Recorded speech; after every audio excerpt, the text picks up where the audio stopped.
So, my name is Shushan. I'm a baker.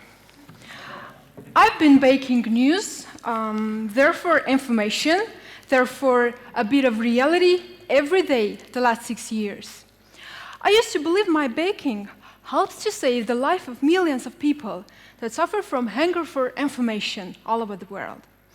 What is more, I believe that information dissemination and rising public awareness are the main and most important missions of my profession. But conceptual understanding on baking of news, therefore information, therefore reality, has rapidly been changed in the age of social media. So I woke up recently realizing that none of my consumers really needs my baking. Within social media developments, we have been granted a medium where people, formerly known as audience, have transformed to users. In addition, they transformed the right on baking of news, passing from democratized access to information to democratized participation.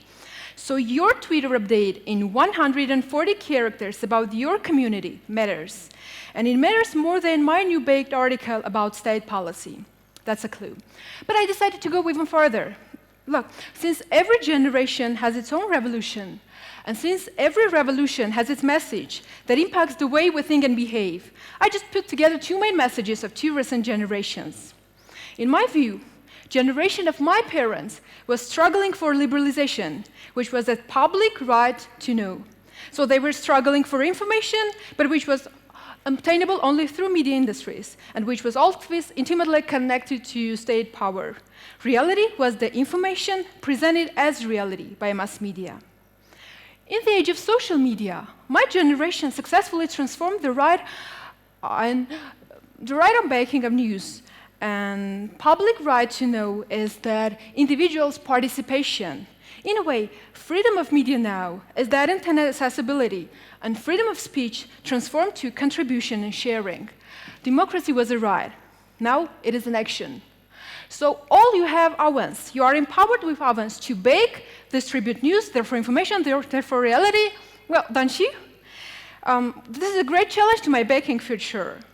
But I'm not here to express my concerns of my indefinite perspective as a hard baking journalist. And I'm not trying to save myself, really. I have a question for you. Have you ever thought about a life without people that we used to call journalists? Okay, some of you should blast already, especially the ones that ever have any negative experience concerning to journalists. So I have good news for you. Actually, the profession of journalist now is in the same status as profession of cabman in a period of Ford's first car invention. But before cabman disappeared as profession, before driving became common to everyone, cabmen trippingly moved to the position of drivers. So in a nearer future, my colleagues and I in news baking industry more likely will be embedded with the community and occupation of social media conductor, or will be someone like a pointer that finds and shares interesting content online. And the value of our baker store will not be only its name and experience of its staff, but also intelligence and sophistication of its users. So done with journalists. But here is real challenge. Change in journalism is change in media institution in general. But it's more, it transforms the feeling of truth and reality among the individuals of the society.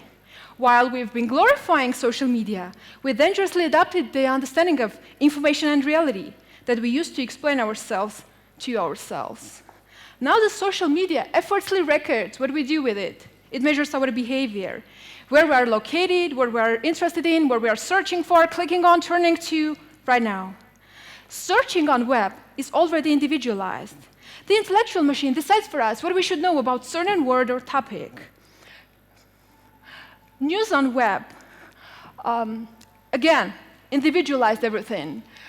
After more than 4,000 responses to the NPR survey, 74 said that Facebook is a major way in which they receive information. Another 72 said they expect their friends to share links with them online. News, therefore information, therefore reality, is a trending topic in the social media at the very moment. What is more, news organizations work on creation of visual DNA that learns personal tastes and creates personalized page that we're likely to be interested in. I mean, just imagine, we're reading the same media source, we're reading news from the same event, but it appears to us in definitely different viewpoint. So the more individualized information we receive, the more comfortable but isolated world we choose around us. Since our right is action, we're acting, writing, speaking, sharing simultaneously. To confirm our truth, we Google it and search in news, and when we find it, the world with individualized reality is so diverse and democratic, but so subjective and isolated. So I challenge you to think about this. Well, this will happen. And okay, if not tomorrow, maybe the day after tomorrow. And remember, once driving became common to everyone, traffic regulation was implemented for safety. So we drive following to green light, and we stop when it's red. Thank you.